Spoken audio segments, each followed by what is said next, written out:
Daryl Morey made a surprising announcement when he declared that Guerschon Yabusele would be signed as the final roster spot on the Sixers team heading into next season. But there's some surprising details that have leaked out regarding his contract status and the process that it took to bring him back over to the United States and represent the NBA. So in this video, I want to dive into what specifically the sacrifice that Yabusele had to make to even get cleared for this contract and what he's paying out of pocket to make this NBA transition possible, as well as after diving back into his tape a little bit, taking a look at what he looked like playing for the Boston Celtics at the NBA level during his first stint in the NBA, why I think he looks so drastically different for a couple different reasons now. So I'm going to dive into all of that as well as highlight what I think his role will be on this Sixers team. But first, we're going to take a quick break to hear from our sponsor. We'll be right back on the other side. Listen, guys, we all have bad habits, and sometimes the easier they are to access, the harder they are to break. That's why I wanted to introduce you to our new friends over at Fume, who are a flavored air device with no nicotine, no vapor, and completely non-toxic flavors. If vapor is the sticky soda in your body, then Fume is like the herbal tea. Fume is backed up by doctors in the USA and also continuously invests in third-party studies to ensure the safety of their product. There have been over 300,000 customers thus far, and you could be the next success story. With flavors like crisp mint, orange vanilla, raspberry lemon, and plenty more, there is truly something for everyone.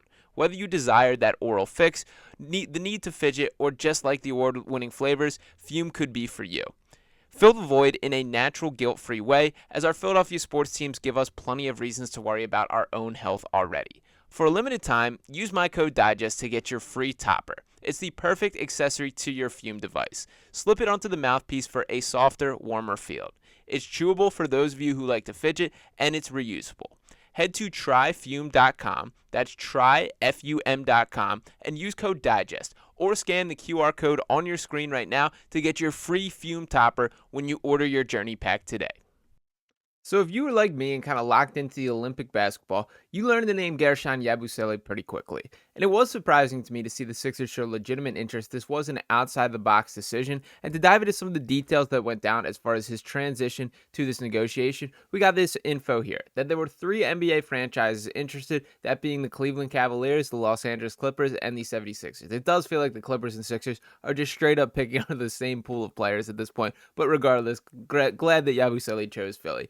Now, it continues to say that Yabusele chose the 76ers after a good phone call with Coach Nick Nurse, that the player will sign a 1-year, $2.1 million contract with the 76ers at the end of the week. However, he'll have to pay around $2 million out of pocket to Real Madrid to get out of his current contract. Now, to dive into the exact specifics of this here, that there's a lot that goes into this contract. This is not something that, when you think of a free agent, that it's just, here's a contract you sign. That is the case for a guy that, like Marcus Morris, if that was negotiations, that absolutely would have been the case. A little bit different when you're getting out of an overseas contract. This is not unfamiliar territory to Daryl Morey or really any general manager at this point. But to get into the specifics of what we got with Guerschon here, did want to pull this up. So it starts out saying that although he already had a contract with Real Madrid in the EuroLeague, Yabusele signed a $2.1 million deal with the 76ers to move to the NBA. Yabusele's NBA draft exit clause in his contract with the Spanish team was $2.5 million. Interestingly, the buyout would have been only $1 million if the NBA team was to sign Yabusele before July 15th, NBA insider Mark Stein notes. Now, where this gets tough is that the NBA team will only pay $850,000, which is a league rule according to the new collective bargaining agreement. The rest will fall on the shoulders of Yabusele himself. So what that means here, and to get a little bit deeper into what that means here, didn't want to pull up this. So for exactly what he will be paying out of pocket, the article continues on from Basket News that says out of the $2.1 million that he will earn in his new deal, 37.5% will be deducted with a federal U.S. tax. Additionally, Yabusele will pay the 3.0% state income tax in Pennsylvania, where the 76ers are located. NBA players are also subject to the so-called jock tax, which requires athletes to pay taxes to the states they visit while playing, thus technically earning income in those states. As such, NBA players can file up to 20-plus tax returns to the IRS when the time comes. A percentage of the deal will go to Yabusele's agent. Moreover, the NBA holds 10% of all these salaries as an escrow if the league fails to meet the projected income for the season. While the players usually receive the escrow back, it is still a monetary amount Yabusele will not be able to handle immediately. In the end, Guerschon Yabusele will have to pay more than $1 million in various taxes and fees. As such, he would actually lose money by more than $500,000 this season if he paid the buyout clause to Real Madrid all at once. So I think this just goes to show how badly this guy wants to be back in the NBA. That he likely is signing himself to pay out money to make sure that he's receiving this opportunity. Now, is this a gamble on himself in the long run that he can sign this minimum contract for $2.1 million and then parlay that into a higher paying deal next offseason, a multi-year contract? Maybe he's talking, we'll see how he plays this year or what his role is, but if he can sign somewhere in the ballpark of like a 2-year, $15 million deal, which I don't think is unreasonable based on what I've seen from him on the court, that's something that's a huge win in the long run. Now, this also will say that I will note this does not mean that Real Madrid is fully requiring to pay that $2.5 million at once. There's been a lot of situations and opportunities in which there's been a bit of a give and take where there'll be a payment plan set up, so it's not as much strain financially on a player there. So keep that in mind. I have not seen those details anywhere, but hopefully they are working together just to make life a little bit easier on Guerschon. Now, there is another side of this for why he wanted to be in the NBA so badly. I'm sure it is the prestige of representing in the NBA, playing at the top tier, the top competition, obviously the top end earning potential, but there's also the benefits that come with it in addition. What this article continues on to say is that it will be his third overall year in the NBA. This achievement alone will open up significant financial benefits for the player. All eligible NBA players receive retirement pensions and other benefits if they play at least 3 years in the league.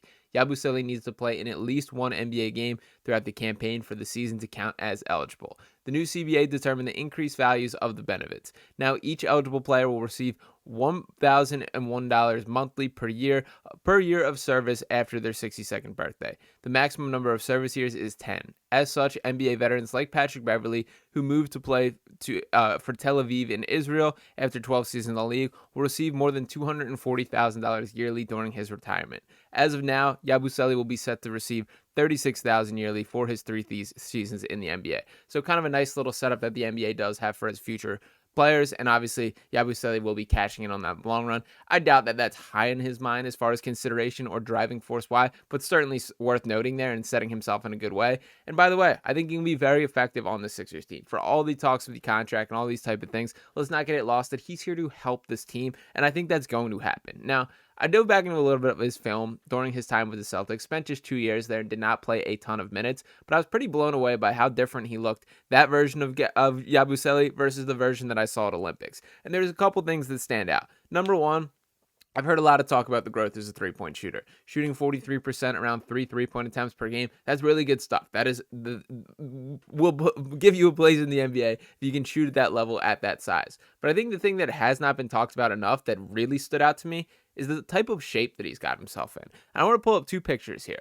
One of him during his first stint with the Boston Celtics, and one of him here at the Olympics, and look at just how night and day this is. So we'll start with him with the Boston Celtics. Look at this dude, and no disrespect to him, but you can just see how night and day different it is when looking at him now, and how much more lean he is, how much more cut he is, how much more athletic and explosive he looks. But when looking back at what he looked like in a Celtics uniform, or the way that he played much more like a true big man, that he was kind of used as a center, essentially, in most situations when he was on the floor. When we saw him with France, now granted, Victor Wembanyama obviously on the team, that you have to learn to play off him, but even looking at some of his Real Madrid film, it felt like he was pretty clearly like a stretch power forward in a way that he was comfortable posting up, taking corner threes a majority of the time, can still attack off a closeout and get to the basket. And I do think this willingness to lose a little weight, to look more explosive, has really been huge in making his game more dynamic as a whole. So for Yabusele, I love that he's hungry to get back in the league. I love that he wants to get his get back at the Celtics, as they obviously were the team that tossed him to the side and let him go overseas there. I do think that he will be back with a purpose, and I do think that there are tangible areas of growth in his game that he has shown during the stretch while he was not in the NBA that will directly help the Sixers team. I think when looking at kind of how things map out, it's going to be difficult to see until obviously this team is together and we get an opportunity to look at them all play completely. But I think it's pretty likely that he's going to be hopping guys in the rotation. The Ricky Counts of the world, the KJ Martins, I see him, Yabusele, getting first dibs over names like that. I even think some of the lower end names, the Adem Bona, the Jared McCain, I think Yabusele cracks the top 10 of this rotation, absolutely. And I think that there's the potential for him to climb even farther than that. We're talking about like the need for this team very clearly was a power forward, and very clearly was an athletic body who can guard on the perimeter. We've seen him flash that at the Olympic level against the highest caliber of talent. We've seen him dunk on LeBron James. So we'll see how much of that directly translates to the NBA when he does take that trip. But shout out to Guerschon Yabusele for taking a little bit of a bet on himself here, for paying out as much money as it required to make this all happen. And I do hope that he ends up being a missing piece on this Sixers championship team that I do want to believe is coming and loading this year. But let me know what you guys think in the comments. Are you in on the Yabusele train as much as I am? I do think this is going to be an impact player for this Sixers team. I think he fits a lot of the mold as far as a high-level rebounder, a guy that can shoot corner threes, an athletic body, 6'8", real deal size that can slide on the perimeter. I'm very excited about all the characteristics in his game. I just think this is an excellent usage of that final roster spot, taking a big swing on a guy that this is not just another Marcus Morris or a guy you know exactly what you can get. This could be a guy who raises the ceiling of this Sixers team, and that to me is worth the chance. And my last point here, there is still technically the one available roster spot as there are 14 guys under contract at this point, but Daryl Morey has been pretty open that he intends on entering the season with that roster spot open to keep flexibility throughout the year, so wouldn't expect that to change anytime before the season begins. He wants to keep the door open if there is a trade in which, you're taking back 2 players and sending out one, maybe it is KJ Martin for 2 role players or something like that. The bottom line is keep that flexibility, keep the cost low, and ultimately let this team build the chemistry with the guys that we do have. So let me know what you guys think once again in the comments.